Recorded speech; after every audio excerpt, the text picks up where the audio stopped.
kaayyootti jabee diinni dhangala'ee Ameerikaa yoon hin koofne qabsoo qeerroo sabaatiin har'a ifa ba'ee Lafeen goota Oromoo kaayyootti jabee diinni dhangala'ee Ameerikaa yoon hin koofne qabsoo qeerroo sabaatiin har'a ifa ba'ee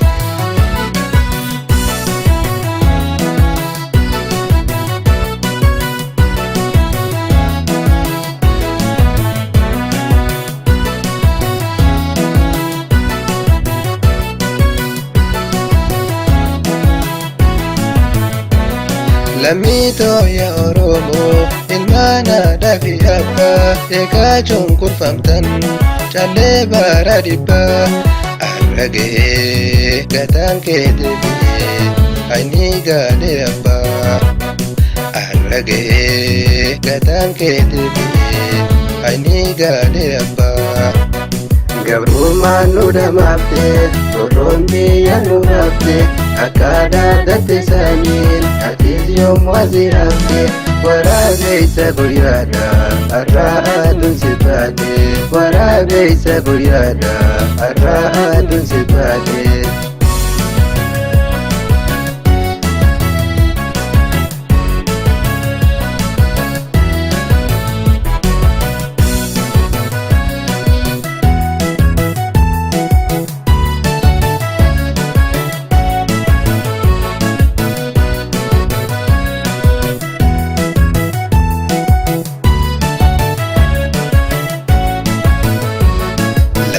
Goota Oromoo kaayyootti jabee diinni dhangala'ee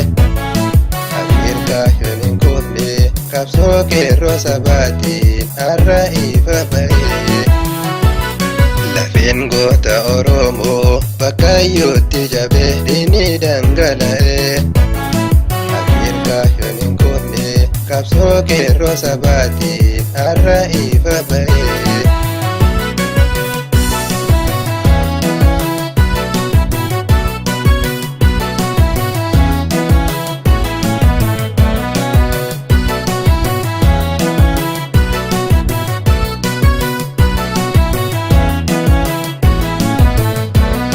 Hangafoonni qabsoodha kottaan Oromoodha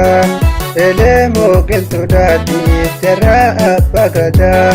waamoo guutuu Haji Adam Sattoodha Taddaasaa Birruudha waamoo guutuu Haji Adam Sattoodha Taddaasaa Birruudha Lakkaawwame wanduumu hedduudha yoon herreege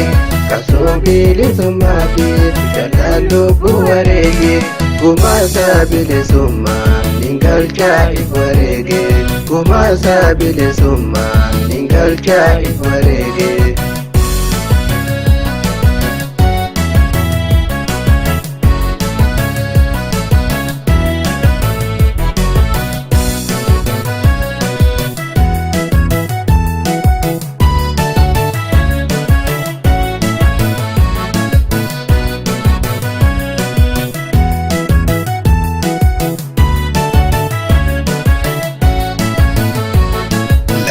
Goota Oromoo kaayyootti jabee diinni dhangala'ee Ameerikaa yoon hin koofne qabsoo qeerroo sabaatiin har'a ifa ba'ee Lafeen goota Oromoo kaayyootti jabee diinni dhangala'ee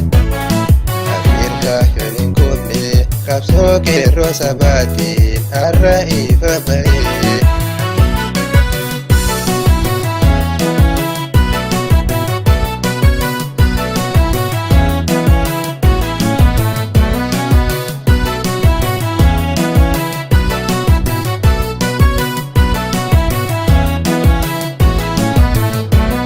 Hayyoonni Oromoodha kanneen nuuf quuqaman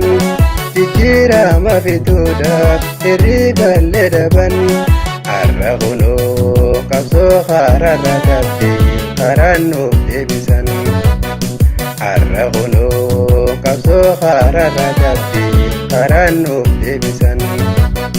Cunqursaan nu roobise barcumarra harcaase warreen sabaaf quuqaman angoo ifetti aanse kaleenuutu hidhama arraata aramsiise kaleenuutu hidhama arraata aramsiise.